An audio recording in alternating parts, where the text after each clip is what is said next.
Wake the F up, Samurai. We got a live stream to watch. Let's check it out. Thanks.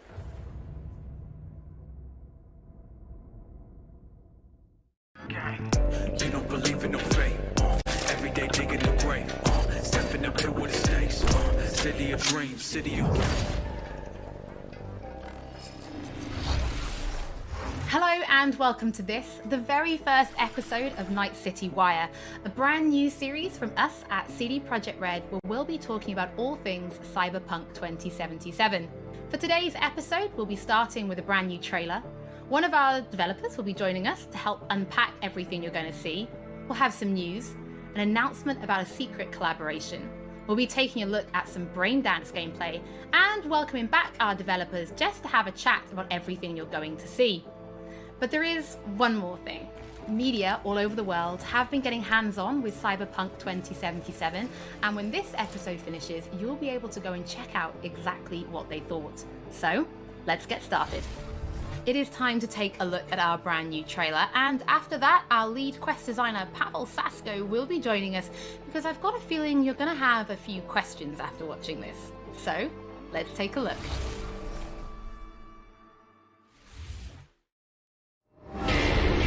Love this town.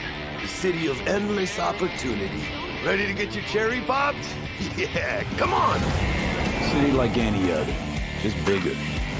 Nah, mano, not just any other city. Legends are born here. The major leagues. We're only here because Dex is pulling the strings. Doubt that puts us in the same league as them. But we are. They just don't know it yet. But if you got the cojones and you know how to use them, you can do damn near anything. Unless you catch a bullet. Even then, you go out with a bang, right? You know, you can make heaps more eddies as a motivational speaker. Yo, Mr. V, a pleasure. So what's the gig, Dex? You meant to come out in one piece? How about we go over the plan? There's this prototype tech, a biochip to be precise. Jobs to grab it. Guessing it belongs to a corp. Arasaka. We're robbing some heavy hitters. Thought you could blackmail me, fucker? High risk, high reward. First rule of the afterlife. Ka-ching, baby. Goes without saying, we do this on the hush. Ideally, no bodies, not a one. Sounds simple enough. He's lit, assholes! Is it gonna be dangerous? Don't you worry, mi amor. We're bulletproof. Get your ass moving now!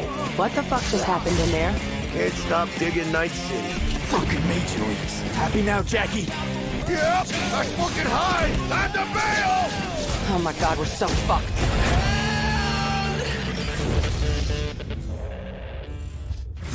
Dex, what the fuck? Damn risky, V. And you, who are you? Fuck.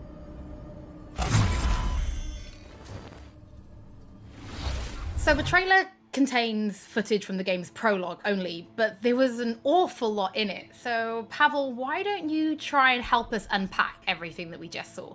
Oh yeah, I mean, absolutely, I can try. So, what you have just seen is only the prologue of the game. So that awesome stuff is only happening in the first few quests. What the trailer shows you is really our stage, the Найт-Сити. You know, this gigantic city built of 6 completely unique districts, surrounded by the 7th one that we call the Badlands. As a player, you are meeting Jackie. Jackie's your friend. Now, they together are trying to reach out for something that is very precious. They are trying to reach out for this chip of immortality, this gateway to eternal life.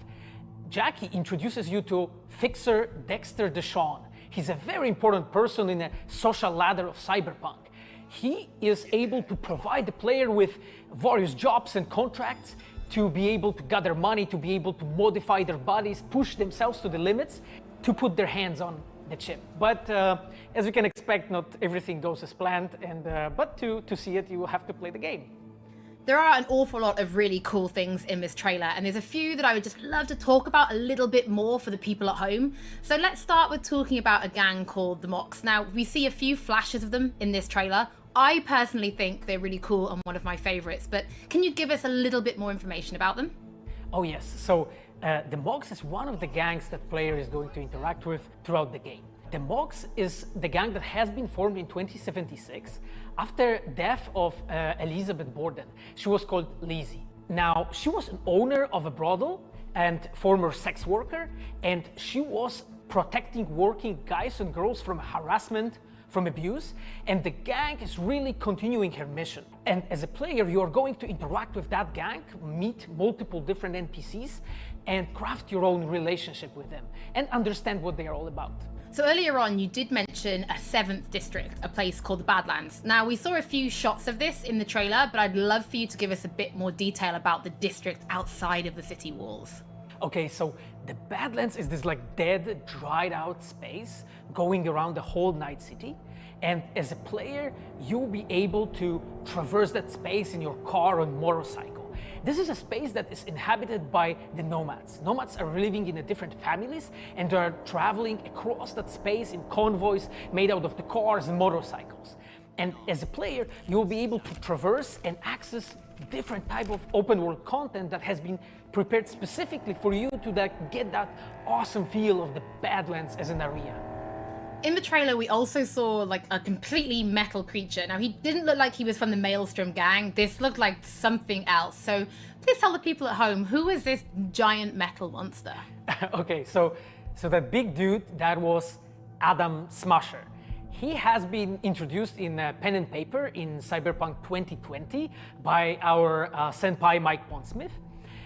Adam Smasher is a fully converted cyborg. He was always a loyalist of Arasaka.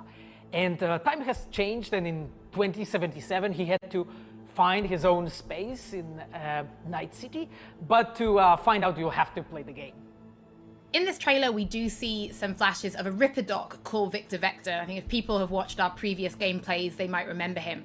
But I'd really like for you to give the people at home some more information about what Ripper Docs are and how they'll be interacting with them when they play Cyberpunk. So Ripper Docs in our game, they are surgeons. They are like a specific type of a job in the social ladder of Cyberpunk. They are accustomed and specialized in replacing limbs to the metal ones. They can basically update your body, enhance your body, change you into this walking war machine. And as a player, you are going to meet different kinds of Ripper Docs in the game, craft your own relationship with them. Some of them are like important characters for a story.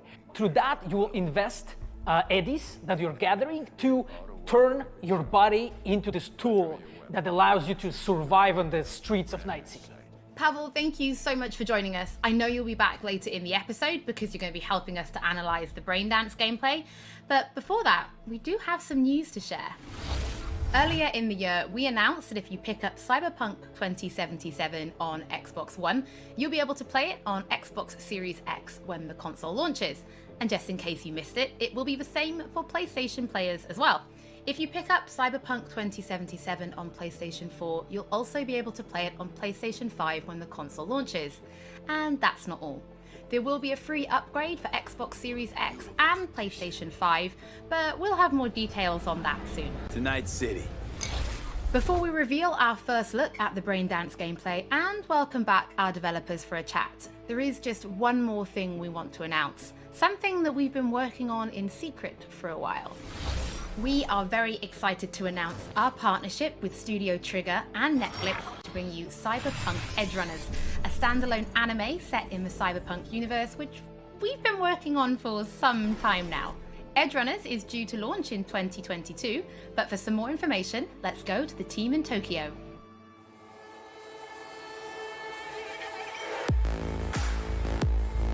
Hi, my name is Saya Elder. I am the Japan-based producer for Cyberpunk Edgerunners. What I do basically on this project is that I am a fixer, to put it in the words of the Cyberpunk universe. We are a game company. We are a bunch of nerds, and wherever there are nerds, there's going to be anime fans. So it was always a dream for us to make anime. When we began this project, we were certain that we didn't want to make a recreation of the game. Cyberpunk Edge Runners is a standalone story set in the same universe. The stage is still Night-City, but everything else is totally new. New characters, new story. I do like to think that it's going to be a great gateway for newcomers to come and check Cyberpunk game and also the Cyberpunk genre as a whole. Right now we're in Nakano, which is one of the biggest anime meccas of the world. I'm going to take you to Studio Trigger right now because we have the wonderful opportunity to talk to the dream team that will be bringing you this anime. こんにちは。トリガーの代表取締役の大塚です。監督の今石です。キャラクターデザインを担当する吉成です。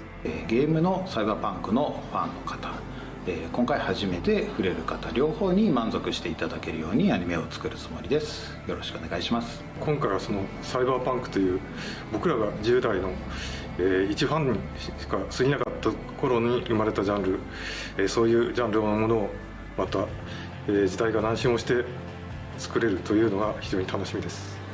トリガーも10年ということで、監督に今石、キャラクターデザインに吉成というトリガーの最強の布陣で、トリガー10周年にふさわしい作品にしていきたいと思います。お楽しみに。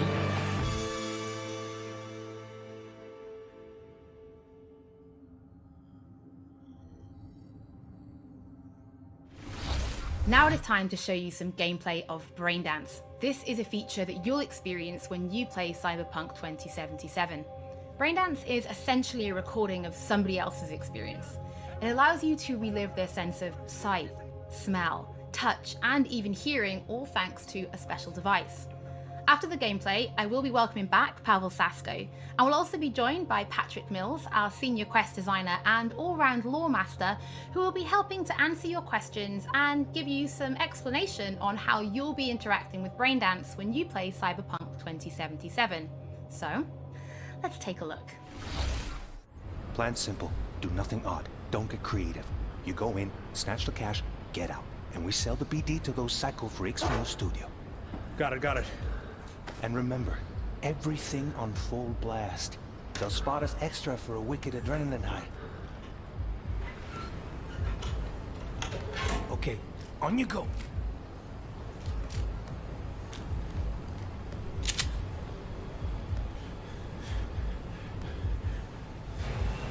Down, everybody, on the ground. I want to see you kissing the flooring. Money, now, or I will fucking drop you, I swear to God. Well, yeah, hey, now, before I blow your fucking head off!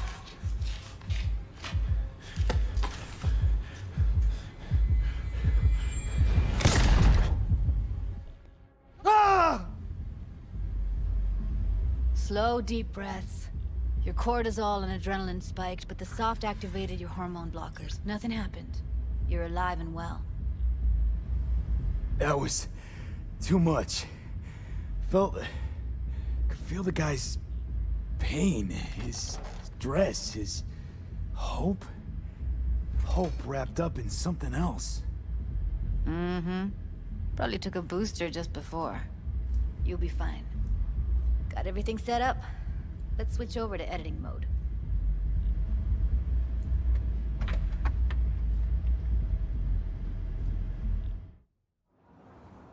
I'll sever the link to the BD Roller's sensory array. You'll be able to look around freely. Whole scene's yours. Full cam control in analysis mode, so move around, zoom in and out, whatever else you come up with. Think of it as your own little sandbox. So analysis mode, you control playback. Can even pause when you feel the need. Then you use the editor console to unpause. Try it. Plan simple, do nothing odd, don't get creative. You go in, snatch the cash, get out, and we sell the BD to those psycho freaks from the studio. Got it. Dream as hell, right? Well, that's not all. You can speed things up or rewind, whatever you like. Give it a try. Rewind, roll it back to the top. Can I? All good, neat. Now try fast forwarding a bit. Plan simple, do nothing odd, don't be creative. You go in, snatch the cash, get out. Okay. You can also reset the recording. That'll take you right back to the beginning. Try it. Now for some fun. This here's why you came in the first place. In analysis mode, you get to view and even scan details of the enviro recorded by the BD roller. Focus on the heat, the gun this gonk gets from his buddy at the beginning. Now scan it. Plan simple. Do nothing odd. Don't get creative.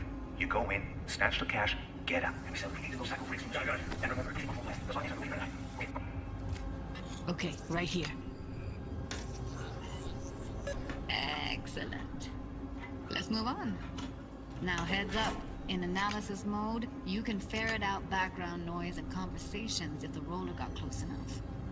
This tech records everything, every little detail, even the sights and sounds the roller was never aware of.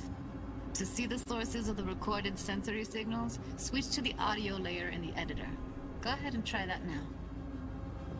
Okay, good. Now you should see several sound signatures in the store. Choose one and hone in on it. Pack of 6, case of brosif, and a couple of zappers. Okay, we have a deal today on 2 flavors, curry and Down, surf and everybody! So, any thoughts? Unbelievable. Seriously, like what's happening right next to me. Yeah, it's how BD recording implants work. They pick up everything, all the elements in the background. Then an editor tweaks them, makes them pop. Keep playing with the sound, explore it a bit. We'll move on when you get bored. I wanna see you kissing the flooring! Money! Net! Sometimes you can analyze extra layers in the raw, stuff the roller's cyberware picked up. Like what? Ev's got Kuroshi optics that grab infrared, meaning you should be able to grab heat signatures from her recording. Huh. Hella nice. Scanning works on peeps, too. Walk up to the wounded chick. Try scanning her. Alright, next thing. Scroll forward to the part where our artist gets a lead injection.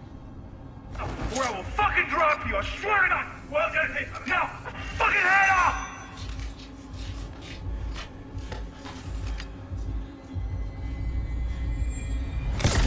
See that? They shot him and he never saw it coming. But you will. Here it comes. My favorite part of the game.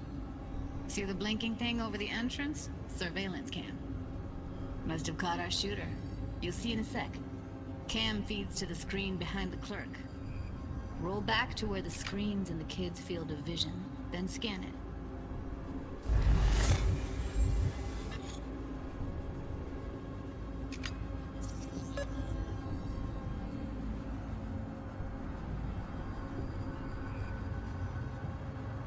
His own Chumba shot him. Probably planned to all along. Must have got a nice slice of cred on the black market for a BD like this. BD freaks are ready to pay a preem for a real flatline. Anyway, if you've seen enough, you can exit.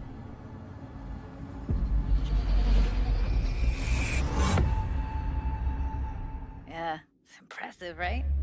It's too bad most of the BDs we do here are only good for flogging the log. So Braindance is a pretty big part of the cyberpunk universe. It's not just something used for adult films. There is an awful lot to it. And there's 2 sides I'd really like you guys to help me explore. First is the lore, so how this actually fits into the universe. And then there's the gameplay side, so how players will be interacting with it. So Patrick, could you tell us more about the lore of Braindance? I would love to. So in the world of Cyberpunk 2077, Braindance was invented way back in the early 2000s at UC Santa Cruz. It was developed as a way of recording a person's experiences and then playing them back for someone else so that they could relive them as though it was happening to them. It was originally used for things like therapy and prisoner rehabilitation, but by 2077 it's become this global media industry, including things like movies, mass entertainment, things like that, video games, some interactive things, and of course adult fare as well. Now, in our game, we deal a lot with black brain dances, or XBDs as we call them, and there are different types of those, but the one that you saw in the trailer just there was a flatliner. Now that's where the person recording it actually dies during the recording. And it's popular with sort of an illicit kind of a thrill, but a mercenary can also use them for various things, and you'll see that in the game, of course. And from the gameplay perspective, we have been working a lot throughout last years trying to figure out the best way how to use the braindance in the game as a mechanics. So what we have settled on is this braindance editor mode. As a player, you will be able to run the braindance in the editor mode and see different clues that have been registered on the peripheral of given actor. Now, as a player, you can slide on the timeline of that recording back and forth, trying to uncover different clues. And that clues are actually telling a story in the game. So as a player, you will run different investigations that will lead you to different mysteries, and you will uncover them actually using that braindance as a mechanics in the game. So as Pavel was saying, we use braindance as a storytelling tool. It's not a collectible. It's not something where you're going to go in and you're going to play it and you're going to be like, I've seen this before. What we use braindance for is to give you a keyhole into the life of the residents of Найт-Сити. And we can explore things like childhood trauma, religion, various philosophical ideas in a way that you might not otherwise experience in a story about a mercenary on the tough streets. So we've tried to talk about some of the aspects that we think the community will find really exciting, but you know, while you're both here, I'd love to know, what is it about Cyberpunk that you guys are really excited for? Patrick, why don't you start? So one of the things that I'm most excited about in this game is the characters and the way they interact with the world. We've got this really interesting world that stretches all the way back to the Cyberpunk 2020 source material and all of these events and all of those things, but those don't mean anything unless they connect with characters. And so when we come up with a character, we start with their function. What is this person? What do they do in the story? But we don't stop there. We go back and we figure out, what was their childhood like? What was their upbringing like? What kind of obstacles did they face in this harsh reality, and did they overcome them? And how did they overcome them, or did they not overcome them, and why? And you can see all of those things in their environment, in their dialogues, in sort of how they operate in the world. And we come up with that for all of our characters. Now, you look at someone like Victor Vector, and you're going to see stories about his past in his environment and in his dialogue. You know, we come up with that stuff even if we don't use it in the game, because it helps inform us as to who these characters are. And for me, I would not be myself if I would not say that I'm the most excited about our quests. Like with our Witcher 3 team, with Patrick and like everybody that has stayed with us since the Witcher 3 time, we really have grown so much. We have learned so much, and we have used all that experience to put them into the quests that we have made. And you will not find really a filler in this game. Like everything has a meaning. Like we put so much effort into making sure that everything is rewarding, is interesting, is talking about characters, as Patrick said, is talking about worlds, is talking about emotions, like touching the player in a really, like a real way. And I just can't wait to find out what you think. Pavel, I know you mentioned story and quests and writing quests, and when I was last in the studio, I had a look and I saw a notebook on your desk, and I would love for you to show everybody this notebook. Okay, Holly, I mean, you asked for it. So this is my notebook. It says Salsa Quest Designer. The reason is because I dance salsa, and I'm a quest designer, so you know. So I started this notebook actually when we were really starting Cyberpunk. At the very beginning, I wrote like a first note, and it says pretty much something along the lines of that we were starting with a prototype. And then, you know, I kept on basically noting things that we've been working on for like next years. I remember once when our concept artists actually approached me, and they said that they want to take a look on my notebook. And I was like, what for actually? And they took some pictures, and they told me, yeah, well, you know, because we are looking for a reference material for notes of a psychopathic killer. so yeah, well, you may find maybe some of my notes in the game. Pavel and Patrick, thank you so much for joining me. I'm pretty lucky because I have read some of the stories that you and the team have written for Braindance, and I'm pretty excited for people to discover them. But before we do finish today's episode, there is just one more thing we'd like to talk about.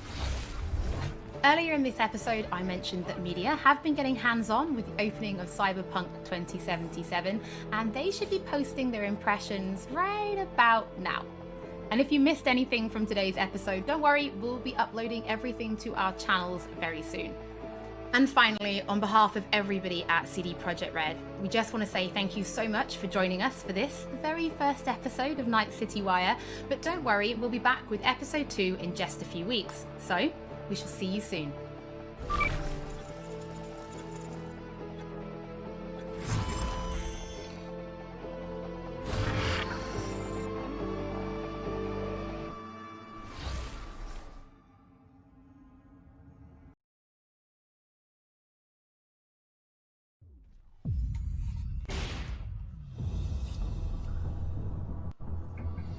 This doomed, distant land needs a hero. Holy moly, there you have it, another heaping dose of Cyberpunk 2077 to hold us over for the 147 days until this game comes out. I wish those were less days. If you just tuned in, I'm Max Scoville, and I'm joined once more by Tina Amini and Paris Lilly, along with Miranda Sanchez. And don't forget to support the two great charities by following the links in the video description, or get yourself some bonus Summer of Gaming content by downloading by downloading the TikTok app and searching IGN Summer of Gaming hashtag. Back to Night City. There is so much we want to talk about, but let's start with some